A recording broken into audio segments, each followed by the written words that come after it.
Hoy en Cara a Cara analizamos los entresijos, las claves del caso Nestora Salgado y también hablamos sobre el calor en la zona metropolitana de Guadalajara. La semana pasada fue la semana más caliente de la historia de la metrópoli. Platicamos con periodistas, con especialistas para saber si estamos frente a un fenómeno irreversible o si estos picos en la temperatura son cíclicos. Comenzamos. A partir de este momento, estamos cara a cara con la política y sus protagonistas. Cara a cara con los temas sociales y económicos. Cara a cara con la agenda de Jalisco. En esta mesa caben todas las ideas. Promomedios Radio presenta Cara a Cara con el periodista Enrique Tusein.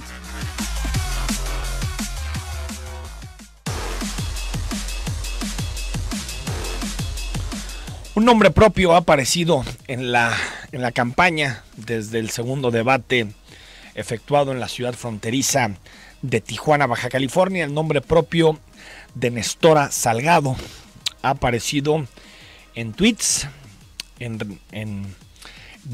buscando explicaciones por parte de los candidatos, sobre todo quien ha utilizado el caso de Nestora Salgado ha sido precisamente José Antonio Meade, que lo utilizó en ese segundo debate y que recurrentemente le ha buscado o le ha pedido a Andrés Manuel López Obrador explicaciones por este caso que polariza a nivel nacional. Para unos, Nestora es una delincuente que está en la calle y que incluso es candidata al Senado por Morena, por fallas en el debido proceso y por la corrupción del sistema de impartición de justicia en su conjunto. Para otros, Nestora Salgado es pues, prácticamente una heroína que ha, digamos, protegido a través de las policías comunitarias a sus municipios, al espacio de donde se mueve, que es el municipio de Olinalá en Guerrero, y lamentablemente parece no haber matices ni puntos intermedios entre los juicios de unos y de otras. ¿Cuáles son las claves del caso? ¿Cuándo comienza el caso Nestora Salgado? Julio de 2013 se presentan ante en ese momento la Procuraduría General de Guerrero, que ya en este momento es la Fiscalía General del Estado, 6 personas para denunciar a Nestora como comandante de la Policía Comunitaria de Olinalá. Y lo que señalan esas denuncias es que Nestora es responsable de haber secuestrado a 6 familiares de estas personas que se presentan ante la Procuraduría de Guerrero. Automáticamente la Procuraduría de ese estado comienza las investigaciones que derivan algunas semanas después, el 20 de agosto de 2013, en una orden de captura contra Nestora Salgado. Fue detenida en aquel momento Nestora en colaboración con el ejército mexicano. A partir, y comienza toda la investigación más a fondo relacionada con este caso, a partir de distintos testimonios de personas que estaban retenidas en la Casa de Justicia, la Procuraduría en aquel momento fincó 50 cargos por secuestro contra Nestora Salgado. Durante más de 2 años estuvo en prisión Nestora, después de haber sido detenida por las fuerzas del orden en Guerrero y por el ejército mexicano. 3 jueces estudiaron el caso y dijeron que por falta de pruebas determinaban que Nestora era inocente y que su actuación se había producido cumpliendo la ley 701 de usos y costumbres en el estado de Guerrero, que le da sustento legal precisamente a la existencia de policías comunitarias. La Fiscalía de Guerrero, a pesar de que tenía posibilidades de apelar en una primera instancia, decidió no apelar durante prácticamente 2 años, es decir, de 2016 que se da la sentencia de los 3 jueces a 2018 no hubo posibilidad o la fiscalía no creyó oportuno interpelar, apelar este fallo de los tres jueces que habían dicho que no había pruebas suficientes para procesar a Nestora. Fue hasta 2018, precisamente cuando ya se sabía que Nestora era candidata al Senado por Morena, cuando la fiscalía comenzó dicho proceso de apelación frente a la justicia. En la recomendación 9-2016, el presidente de la Comisión Nacional de Derechos Humanos, Luis Raúl González Pérez, pidió primero, cuando empezó el debate sobre este tema, respetar la presunción de inocencia de Nestora cuando se empezaba a debatir sobre si iba a ser candidata o no, pero advirtió algunas cosas que son importantes con relación a este caso. Primero, que se violó el debido proceso de Nestora, es decir, que fue detenido de forma irregular, pero sin ocultar que la actuación de la policía comunitaria de Olinalá caía recurrentemente, de forma casi sistemática, en violaciones a derechos humanos, entre los que destacan la tortura o el maltrato a algunos de los detenidos para el inicio de este famoso proceso de reeducación. Hay que recordar que las policías comunitarias tienen, de acuerdo a este artículo 701, la posibilidad de detener a personas que atentan contra la estabilidad y contra el orden dentro de sus comunidades y remitirlas a un centro de justicia en donde comienzan el proceso de reeducación. Estas son algunas de las variables del caso Nestora, que ha generado muchísimas polémicas. Escuchamos a la propia Nestora, que habló hace algunos días con Carlos Puch de Milenio sobre este caso. Ella da su versión. Para muchos a lo mejor no es conocido que en Guerrero hay una ley, exacto, que es la ley 701, exacto, que avala esta organización de pueblos y la impartición de justicia basada en los usos y costumbres. Empiezas a trabajar. Llevo 8 meses tomar protesta y a trabajar en funcionamiento de la policía comunitaria. Yo era coordinadora de la policía comunitaria. Nombramiento que se me dio en asamblea, y cuando la policía comunitaria empieza a trabajar, obviamente hace detenciones, y eso no es un secuestro. Una detención dentro de un marco jurídico no es una detención. Nos dicen que el presidente municipal priista las estaba buscando y ofreciendo 20,000 pesos para que me pusieran una denuncia de secuestro. Les ofrecieron 20,000 pesos, proyecto productivo y becas para sus hijos. Estuvieron en ese programa pedido por sus madres, porque no fueron detenidas por la policía comunitaria, menos por Nestora. Tenemos las cartas firmadas por las madres que hacen la petición para que las hijas vayan a reeducación porque ya no las pueden controlar. Y después el gobierno, ahora entiendo que fue una trampa, porque el gobierno priista las utiliza para que me acusen. Pero no todos creen en la versión de Nestora Salgado en esta entrevista con Carlos Puch. También hay voces discrepantes que consideran que en realidad Nestora no es más que una delincuente, a diferencia de lo que ella señala. Esto es lo que decía o lo que dijo Isabel Miranda de Wallace, usted la conoce, relacionada a una organización que se llama Alto al Secuestro, sobre el caso precisamente de Nestora. Yo creo que lo que habla son los expedientes y las diligencias que obran en las causas penales y en las apelaciones y en los tocas penales. Déjame decirte que Nestora Salgado no nada más ha violado derechos humanos, y no lo digo yo, lo dice la Comisión Nacional de Derechos Humanos. Torturó, tuvo tratos crueles e inhumanos con todas las personas que tenía. La señora se convirtió en policía, en ministerio público, en juez y además en carcelera, es decir, ella misma aplicaba. Ella salió con la reserva de ley, no salió exonerada como ella ha mentido. Ella todavía está en proceso sus apelaciones y los tocas penales. Es decir, Nestora Salgado le pueden volver a dictar auto de formal prisión o lo que declare el juez en 7 causas penales diferentes. A ver, ¿qué sabemos del caso y cuáles son datos duros o hechos que están probados tanto en los expedientes como en las declaraciones que comparten tanto quienes se sienten agraviados por Nestora Salgado como la propia Nestora? Primero, que las policías comunitarias están legalizadas en Guerrero bajo la doctrina de usos y costumbres, el famoso artículo 701, aunque de acuerdo a la Comisión Nacional de Derechos Humanos, pues existe una discrecionalidad muy amplia a la hora de utilizar la fuerza por parte de estas policías comunitarias, porque no existen límites y controles claros para evitar abusos a la hora de ejercer estas facultades que le concede la ley local en Guerrero. Su existencia contradice la Constitución, y ya lo ha dicho la Suprema Corte de Justicia de la Nación.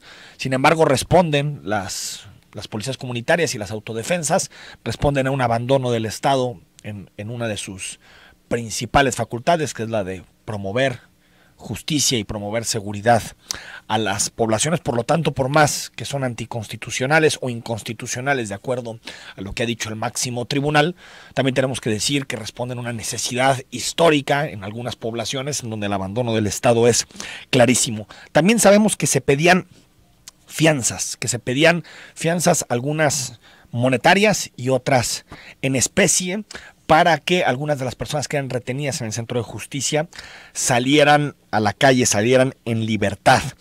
Nestora Salgado, eso sí sabemos, estuvo en prisión durante 30 meses y obtuvo su libertad por el fallo de 3 jueces. Los 3 jueces fallaron la misma semana.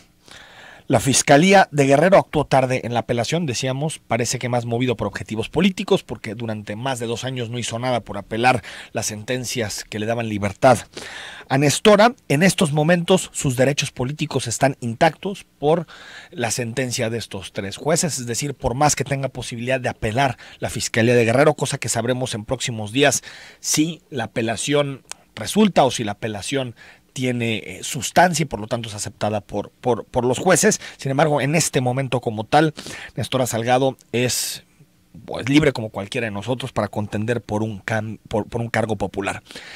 ¿Qué dudas deja el caso? Escuchamos a Héctor de Mauleón, periodista, y comentamos qué dudas quedan en torno al caso de Nestora. Creo que el problema es que da lugar a una serie de violaciones. Ya no dejemos en segundo plano los delitos. Da lugar a una serie de violaciones de los derechos humanos que son inaceptables y que eso sí no los permite la Constitución, porque pueden estar autorizadas este tipo de corporaciones, pero lo que no autoriza nada, ninguna ley en México, es la violación a los derechos humanos.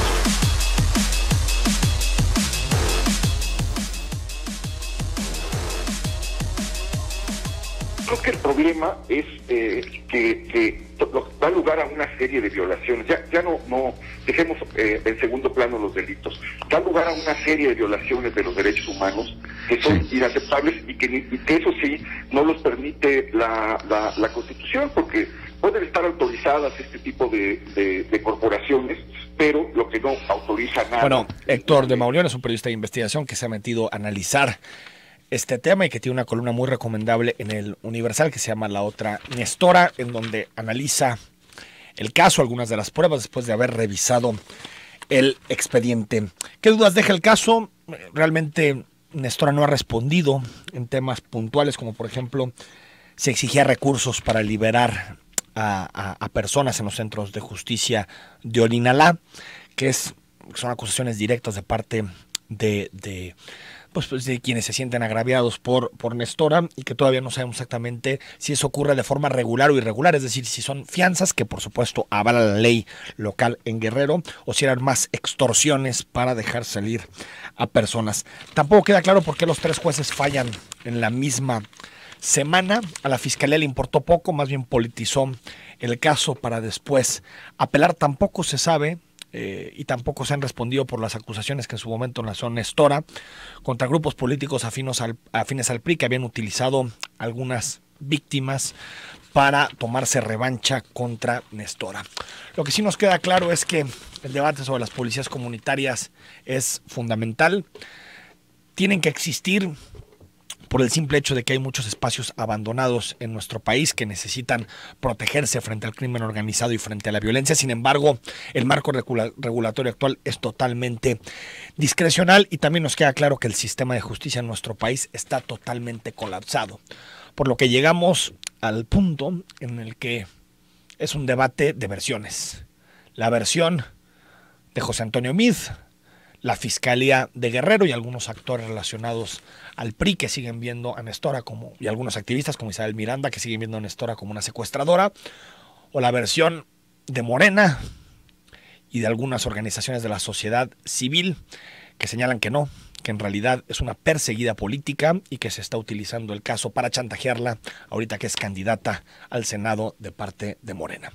Vamos a ir al corte, 9 de la mañana con 19 minutos. Escríbenos para comentarnos de este caso, de las elecciones, próximo domingo el tercer debate a la gubernatura del estado, y al regreso hablamos sobre el calor en la zona metropolitana de Guadalajara. Estamos presenciando temperaturas récord en la metrópoli, y preguntarnos por qué. Tiene que ver con la planeación urbana, con la falta de arbolado, tiene que ver con el cambio climático. ¿Cómo explicamos este brote de calor en la metrópoli?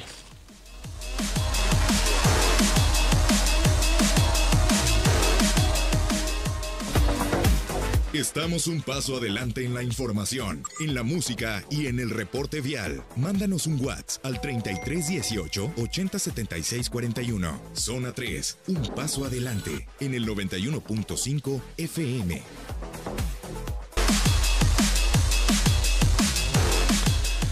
Nueve de la mañana con 23 minutos. Recuerda, escríbenos al 3318 807641. Estamos totalmente en vivo en Cara a Cara. Si nos quieres dar tu opinión sobre el caso Nestora Salgado que tratamos en el primer segmento, qué evidencia que está en el expediente, en los autos, te convence más, si las versiones de uno o las versiones de otro con relación a este caso que ha polarizado el centro del debate público en esta campaña presidencial. Agustín del Castillo es periodista, especialista en temas medioambientales, periodista de Milenio, y nos hace el favor de recibirnos la llamada. Agustín, muy buenos días, ¿cómo estás? Enrique, ¿cómo estás? Buenos días y buenos días a todo tu auditorio. Oye, Agustín, tú escribiste hace un par de días una nota muy interesante en Milenio, en donde hablas de las temperaturas en las que estamos rozando en la metrópoli e incluso catalogas o defines la semana que concluyó el sábado pasado como la más calurosa de la historia de la metrópoli. Platícanos. Pues mira, en realidad no es ninguna arbitraria percepción mía.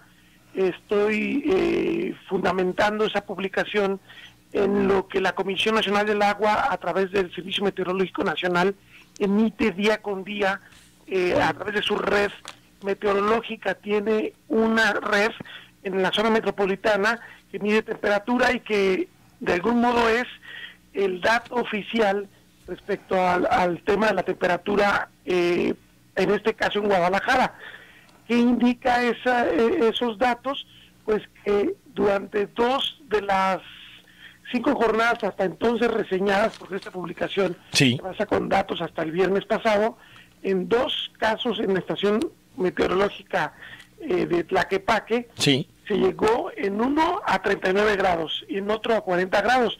Esto es muy relevante porque apenas un par de días antes había comentado el doctor Ángel Meulenert, que es uno de los autoridades en el tema meteorológico aquí en Guadalajara, que el récord de temperatura que se tenía era 38.6 grados centígrados, grados Celsius, y se había tenido el 5 de mayo del año 1994. Entonces hay la evidencia oficial. Insisto, hay otro tipo de mediciones no oficiales que incluso pudieron haber arrojado datos más altos, pero en la red oficial ya tenemos la evidencia de que se rebasó una marca que se tenía de hace 24 años y que era la más alta que se tenía. Hay que señalar que no se tiene, evidentemente, de toda la historia de Guadalajara, una medición. Esos instrumentos son nuevos o son relativamente recientes, pues, en la historia de la civilización. Quizás tengamos datos de un siglo, de poco más de un siglo.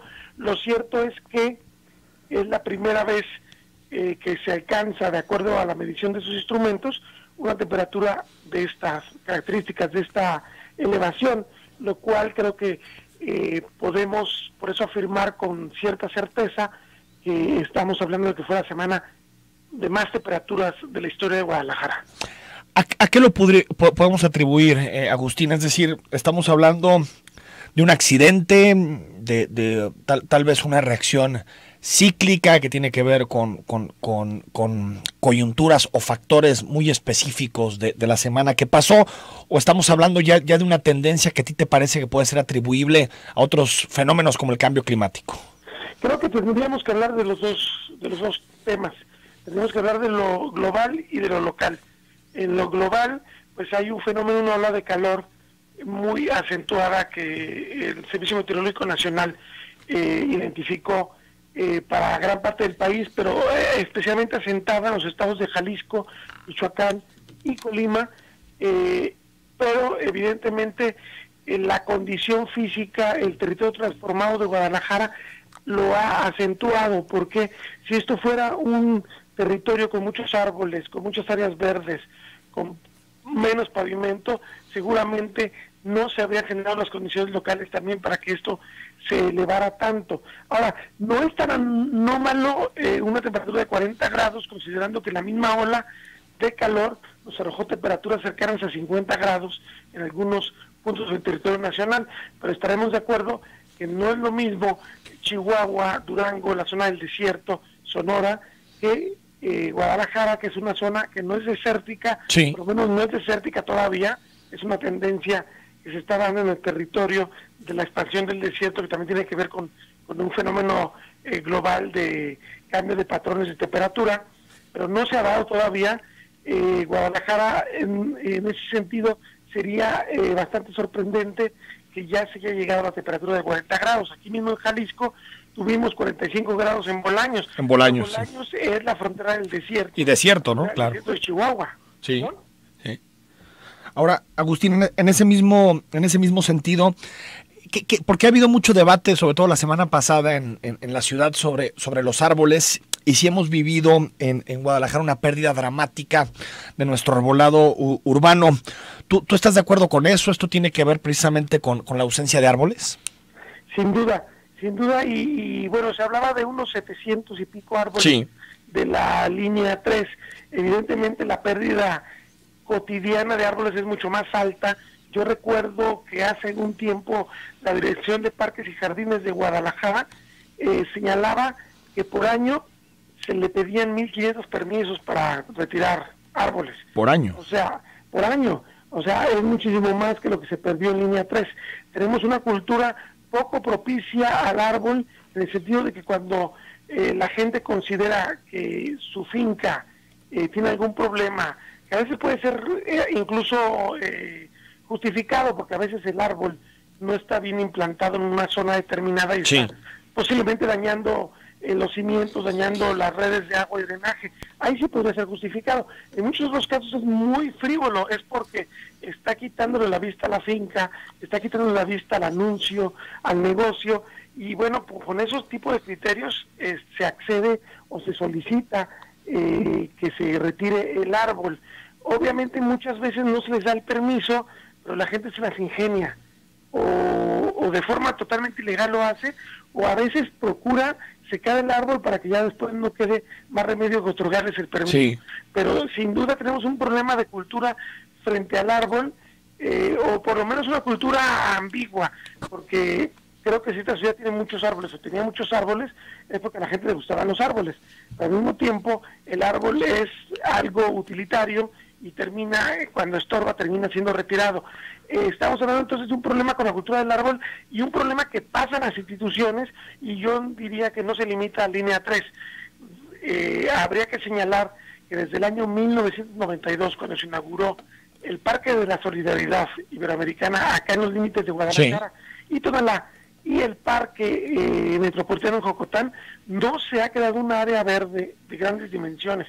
Estoy hablando de una superficie de 100 hectáreas, que es la que tienen estas dos áreas verdes. No tenemos algo equivalente, tampoco las instituciones, el gobierno de todos los partidos que han pasado, ha encontrado importante abrir espacios ahora sí que en el entorno metropolitano, para decir necesitamos un gran parque, vamos a crearlo. No se ha creado. Lo más grande que se ha creado es el Parque Cerro del Cuatro, que son 50 hectáreas y que por cierto las están entregando a diferentes donaciones, y tampoco se está construyendo un espacio consolidado.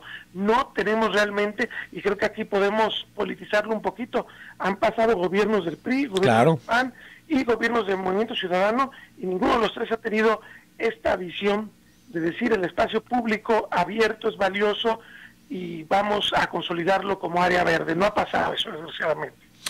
¿Cómo lo explicas, Agustín? Es decir, ¿te parece que tiene que ver con decisiones directamente de los gobiernos, intereses inmobiliarios que de pronto están por encima del espacio público? ¿Cómo te explicas que una ciudad que tú decías que sus habitantes valoraban tanto los árboles, en este momento ni siquiera está en la agenda pública y mucho menos en los proyectos de los candidatos?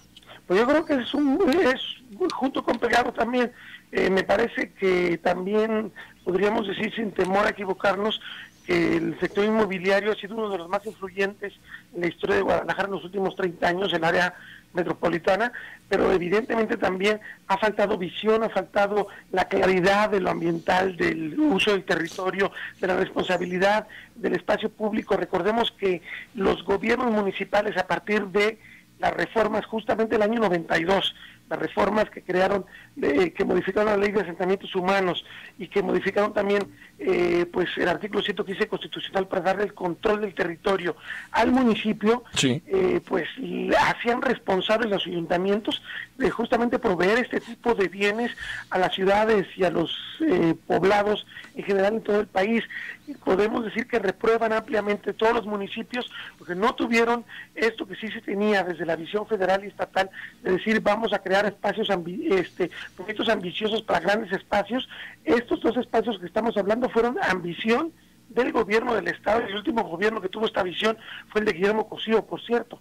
Desde entonces ningún gobierno del estado, y porque ya no eran tan importantes en esta generación de espacios, y entonces podemos decir con claridad que fueron gobiernos municipales de los municipios, sobre todo de Guadalajara, Zapopan, Tlaquepaque, Tonalá, que entonces eran la zona metropolitana y se fueron integrando Tlajomulco y los demás, que ya ahora son 9, pues no tuvieron esta visión, no tuvieron esta claridad de entender que el territorio necesita también espacios de descanso, espacios de recreo, espacios de que alberguen muchos árboles, porque el parque, el área verde mitiga claro. El calor, mitiga la contaminación, mitiga incluso los problemas psicológicos que está generando una ciudad tan tortuosa y tan compleja como es Guadalajara, y que también está disparando problemas de seguridad con toda, esto lo podemos decir también sin temor a equivocarnos, este espacio mal construido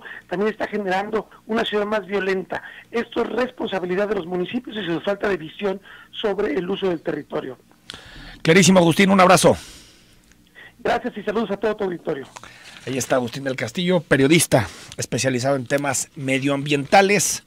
Siempre nos pasa en mayo, en la temporada de calor, que nos acordamos del tipo de ciudad que hemos construido, una ciudad sin arbolado, con poco espacio público, y que tampoco somos capaces, y es algo que nos tenemos que recriminar como sociedad y como medios de comunicación, de exigirle a los presidentes municipales, exigirle a los gobiernos del estado que pongan mucho mayor énfasis y recursos en la construcción de espacios públicos para todos, espacios en donde haya sombras, parques, que mitiguen el calor, y que por supuesto ahorita nos damos cuenta cuando la ciudad rasca niveles récord en temperatura, pero es cierto que tenemos un grave problema de desorden urbano y de falta de espacios públicos y arbolados. Vamos al corte y escuchamos otra versión con relación a este tema de Maite Cortés, del Colectivo Ecologista de Jalisco.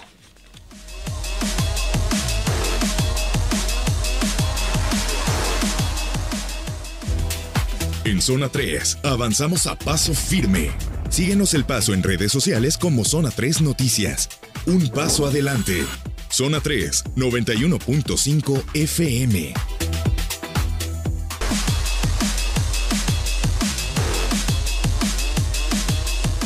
Nueve de la mañana con 39 minutos. Gracias por escucharnos, por comentar con nosotros los temas del día, algunos mensajes, comentarios que están llegando a través del WhatsApp. Luis Manso: Enrique, buen día. Hay un desequilibrio térmico recurrente causado básicamente de presencia de dióxido de carbono, CO2. La falta de árboles y espacios verdes nos diezma la capacidad de separar el carbono del oxígeno, función básica de la flora. La generación criminal de gases por los vehículos incontrolados por las corruptas autoridades, robo de gasolina, proliferación incontrolada de basura y su mal manejo. Los que fuman cigarros y marihuana nos estamos suicidando poco a poco. El calor produce una desesperación en el humano y lo vuelve más violento. Muchas gracias, Luis Manso, y nos especifica el CO2 y el metano, CH4, son gases tóxicos que matan. Muchas gracias, Luis, por tus comentarios. Eladio Lozano: buen día. Tlajomulco y Zapopan siguen construyendo casas al por mayor. Una de las candidatas de MC pide apoyo económico para el campo y los del campo solo quieren vender a las constructoras. ¿Por qué no mejor se hace una ley para que los ejidatarios no puedan vender y realmente les den uso a la tierra? Bueno, ahí está tu propuesta. Ha habido propuestas de todo tipo para evitar este crecimiento desordenado. Una de ellas es limitar o racionalizar, digamos, los créditos de Infonavit que se pueden sacar en algunos espacios y en algunas áreas de la ciudad y que solamente se pueda construir en espacios que tienen todas las condiciones pues adecuadas, desde escuelas hasta parques, hasta espacios públicos, para poder pues de alguna forma dar un bienestar y una vida mejor a los habitantes. Por supuesto que está claro que el desarrollo urbano, el crecimiento de la ciudad tiene mucho que ver con lo que estamos viviendo en estos momentos, un crecimiento desordenado donde se ha privilegiado más el negocio de las inmobiliarias y de los constructores que el bienestar de los ciudadanos. Maite Cortés es directora ejecutiva del Colectivo Ecologista de Jalisco y está en la línea telefónica para platicar con nosotros precisamente de este tema. Maite, ¿cómo estás? Muy buenos días. Hola, buenos días, Enrique. Buenos días al auditorio. Me imagino que cómo están todos acalorados, aunque pues sí, un poquito mejor. Aquí hay aire acondicionado dentro de la cabina, pero cuando salgamos tendremos que sufrir las consecuencias del clima en nuestra ciudad. Sí. ¿Tú crees, Maite, cómo te explicas? ¿Esto tiene que ver con cambio climático? ¿Tiene que ver con un modelo de ciudad? ¿Cómo te explicas las altas temperaturas que hemos visto en los últimos días? Pues mira, son varios elementos, Enrique. En primer lugar, qué bueno que mencionas el tema del aire acondicionado, porque justamente uno de los problemas que tenemos es que mientras más calor generamos con nuestras actividades humanas, más aires acondicionados queremos poner y claro, estos jalan más electricidad y entonces hacemos, digamos, más fuerte el ciclo de quema de combustibles fósiles, es decir, se vuelve como un círculo vicioso, ¿no? Desde la perspectiva de nosotros es muy importante que las personas en la ciudad, entre muchos temas que hay, traigamos a nuestra atención el tema del arbolado urbano, porque definitivamente es un tema en el que podemos incidir de manera directa.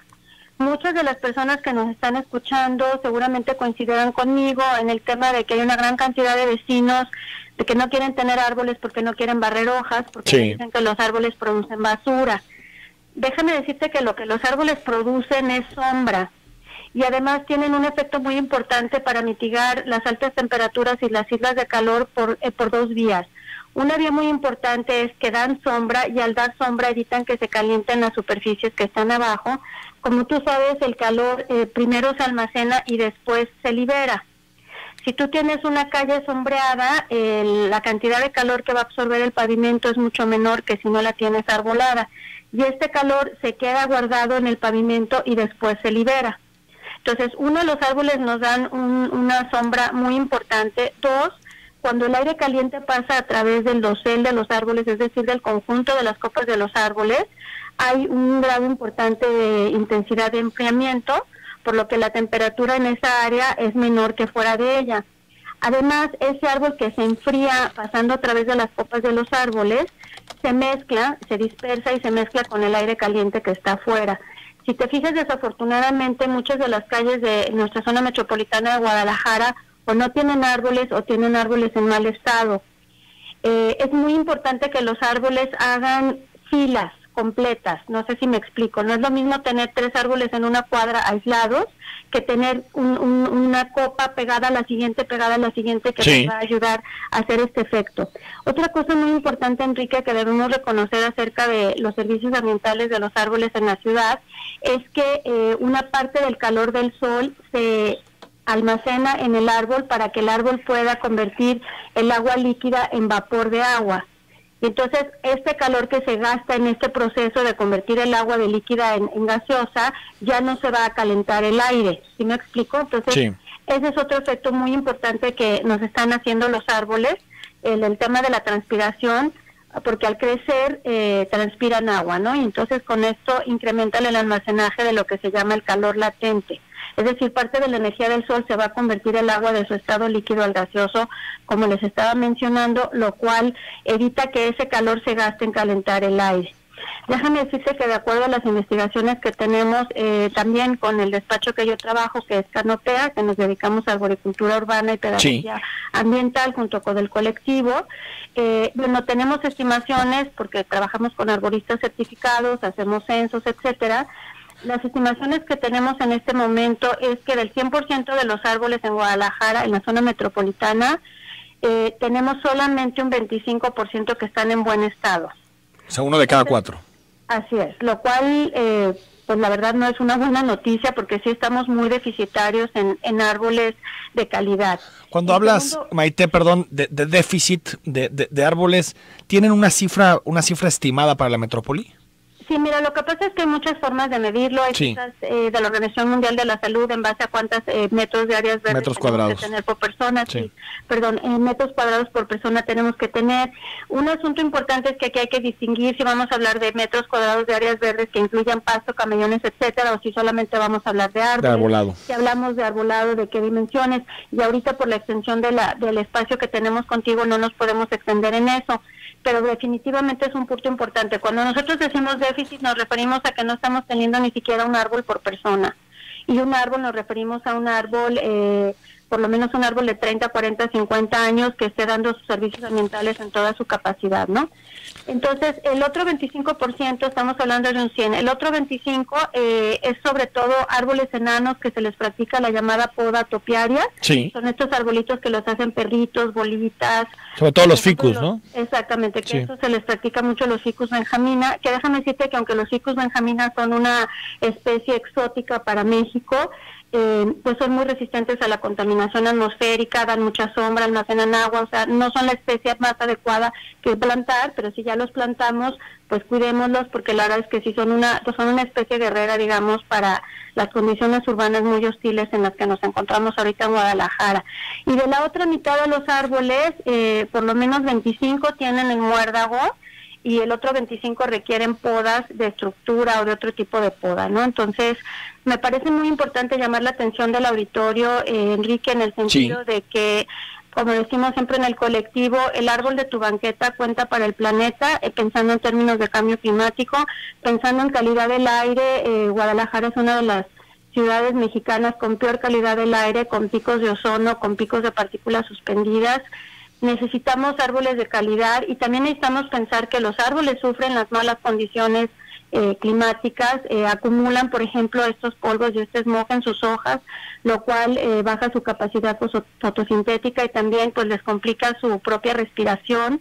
O sea, no debemos de pensar en los árboles como postes que dan luz, ¿no? Así como el poste da luz, el árbol da oxígeno, no, o sea, el árbol es un ser vivo al que estamos maltratando muchísimo, le estamos haciendo podas, desmoches, podas, es decir, inadecuadas como los desmoches, los podan y los dejan sin una sola hoja. Recordemos que los árboles comen a través de las hojas, entonces cuando se hacen esas podas dejan a los árboles en una situación realmente dramática y como las personas ven que vuelven a retoñar, pues creen que es una función normal del árbol y realmente ya es una función de sobrevivencia. Entonces, a todo el auditorio que nos escucha, si quieren menos calor y si quieren, en vez de estar sobreviviendo, estar viviendo y poder disfrutar las estaciones del año, porque si nos ponemos a pensar, Enrique, ahora que entren las lluvias, lo que vamos a tener van a ser lluvias extremas también, ¿no? Y vamos a debatir sobre inundaciones, claro. Exacto, vamos a tener tormentas, vamos a tener granizos, vamos a tener condiciones, o sea, en vez de disfrutar el cambio de estaciones, ya estamos pasando de un frío intenso a un calor intenso, a tormentas dramáticas. O sea, si queremos bajar el impacto de este daño que hemos hecho, la verdad es que tenemos que cuidar cada árbol en banqueta, camellón, glorieta, porque realmente solo la calidad del arbolado en las metrópolis nos va a generar calidad de vida. Maite, gracias por tu comentario y un saludo. Hasta luego. Maite Cortés, directora ejecutiva del colectivo ecologista de Jalisco. Datos preocupantísimos. Solamente 1 de cada 4 árboles en la ciudad se encuentra en buen estado. Vamos al corte y regresamos para leer tus comentarios.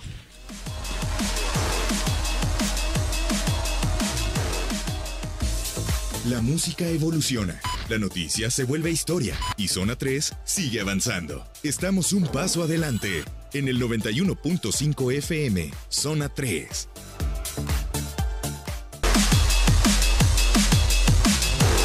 9 de la mañana con 54 minutos, nos dice Ignacio Hernández, buen día, mencionarles que derribaron todos los árboles de Avenida Laureles para el tren, Avenida Base Aérea, Periférico, etcétera. Deberían hacerse una ley donde te exijan arbolado en tu uso de suelo. Bueno, se supone que todo se deriva del POTMET y también se supone que sí van a reemplazar aproximadamente 40 árboles por cada uno que se derribaran. Sin embargo, hasta diciembre del año pasado no había una respuesta clara de parte de los que están interviniendo en la obra, desde CIOP hasta los ayuntamientos, con relación al arbolado, y lamentablemente hasta que tenemos estas condiciones climatológicas nos damos cuenta que nuestras avenidas están totalmente desarboladas. Vemos López Mateos, que en algún momento a la altura de Plaza del Sol era una avenida con muchísima sombra, y ahorita nos damos cuenta que se han perdido muchos árboles y hemos sido incapaces de exigirle a las autoridades esa respuesta, y también nosotros como ciudadanos muchas veces no nos comprometemos con el cuidado adecuado de los árboles.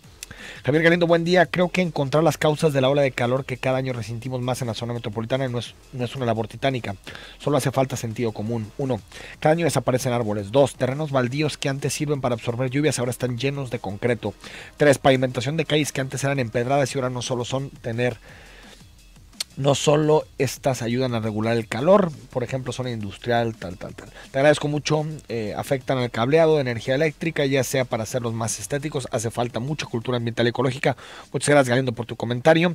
Leoncio, deberían promover la siembra y mantenimiento de los árboles con descuentos en el predial en algún porcentaje por cada árbol en tu propiedad o banqueta. O también lo podríamos hacer sin los incentivos, sin que necesariamente recibamos algo a cambio, Leoncio, sino por el simple hecho de querer tener una ciudad mejor, ambientalmente más sustentable. Alejandra Castro dice, un pino es un buen árbol, buen día, te agradezco mucho. Alejandra, yo también lo considero. Adriana, buenos días, Enrique, yo vivo en Tlajomulco y en nuestro coto nos rompieron 8 árboles. Llamé a la Fiscalía Ambiental y me dijeron que para poder sancionar tiene el árbol que tener un diámetro de 70 centímetros. Uno de los árboles fue un guayabo fresa de 2 metros, pero como no medía el diámetro requerido, no pude hacer nada. Eso desmoraliza, nos dice Adriana. Gracias por el reporte, Adriana. Vamos a escribirles a la Fiscalía Ambiental de Tlajomulco. Miguel Cárdenas, buen día. ¿Cuál sería una buena opción de árbol para plantar en casa o banqueta? Le preguntamos a los especialistas y te escribimos. Miguel, gracias. 8163. Hola, buen día. No estoy tan enterado del tema, pero en los fraccionamientos a las afueras de la ciudad hay camellones donde un árbol no cabe. Perfecto estaría que las constructoras dejaran camellones amplias. Bueno, sí, muchas veces se hace con las obras con el menor costo posible y por lo tanto no quedan adaptadas para construir espacios públicos, y eso es algo que tendría que exigir la autoridad. Alejandro Alberto, hola Enrique, buen día. ¿Qué te parecen las propuestas del Partido Verde con relación al tema que estás comentando? Bueno, si Alejandro, si me las presentas, yo me encantaría revisar las propuestas para el debate del Partido Verde Ecologista a nivel local y me pareció bastante débil en materia medioambiental. Nos dicen también 9597, buenos días señor Toussaint, felicitarlo como siempre por su programa. Si van a construir está bien, pero deberían dedicar un presupuesto para mantener el equilibrio ecológico y atmosférico de la ciudad y sobre todo cuidar las áreas verdes que tenemos. Todos los parques están abandonados y horribles y cuando los riegan a plena hora del día para que se evapore todo. Necesitamos más árboles y sobre todo que los que tenemos se cuiden más. Muchas gracias. 5141, buen día. Sé que no tiene nada que ver mi comentario con el tema que están hablando, pero me parece importante que la sociedad sepa que aparte de cuidarnos de los rateros, los políticos, etcétera, ya tengo confirmado que también nos tenemos que cuidar de los policías. En lo personal, el sábado me tocó ver el abuso de poder de los policías de Zapopan, que se supone que estaban cuidando a los asistentes al evento Kermés. Presencié cómo se llevaron a 2 chavos hacia un lugar solo y después ve a los chavos sangrados. Estos tipos son unos animales. Escríbenos más datos para podérselos hacer llegar al comisario de Zapopan. Buenos días, es cierto, las personas tumban árboles a capricho y nadie hace nada. Mi arbitraria vecina tumbó los árboles que teníamos en la banqueta que no estorbaban y eran muy útiles y son un peligro porque no permite el libre acceso a nuestras casas. Gracias por tu comentario. 1041, yo pienso que cada lugar donde cortan árboles viejos o se caen con las lluvias, si el gobierno nos dejara quitar los restos y sembrar un nuevo, ayudaría mucho. Gracias por tu comentario. Abraham Gómez, Enrique, buenos días, un saludo a ti y a tu auditorio. En relación al tema del arbolado que tocan ahorita con tu invitado, curiosamente voy pasando por enfrente de la estación en Los Centrales de Mariano Otero y se me hace algo a lo que nunca le ponemos atención cuando regularmente circulamos por este tramo entre Plaza del Sol y la Expo. El arbolado hace un túnel, incluso al momento de escucharlos, ponerle atención al paso por ese túnel arbolado no llega hasta sentir cierta nostalgia. nostalgia. Gracias, Abraham. Antonio Figueroa, si quitaran presupuesto a los partidos políticos, se darían mayores presupuestos a los viveros estatales y municipales. Saúl Cortés, buen día, se tiene que multar por cortar árboles y hacer obligatorio un árbol mínimo por casa. Sara Villegas, hola, buen día, yo creo que más que refundar Guadalajara, hay que reforestar Guadalajara. Muchas gracias por tu comentario, Sara. Adriana, ¿y qué hacer con el gobierno para hacer algo, Enrique? Cuidado, estás ofendiendo el intelecto de tus radioescuchas, no entiendo por qué. Adriana, ahorita te escribo directamente. 6483, Emanuel, buenos días.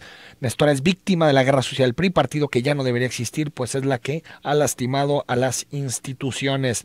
1405, buenos días, Enrique, todos sabemos cómo se las juega el PRI, por casualidad que hasta 2018 apela a la justicia. Un caso muy complicado el de Nestora, tuve posibilidad de leer el expediente, de leer lo que señala la Comisión Nacional de Derechos Humanos, y no está tan claro la responsabilidad de unos y otros. Vamos a estar así presentando algunos de los temas que aparezcan en la campaña. Mañana está con nosotros Esteban Estrada, candidato al distrito 10 por Movimiento Ciudadano. Platicamos con él y platicamos de más temas. Soy Enrique Tucen y hasta mañana.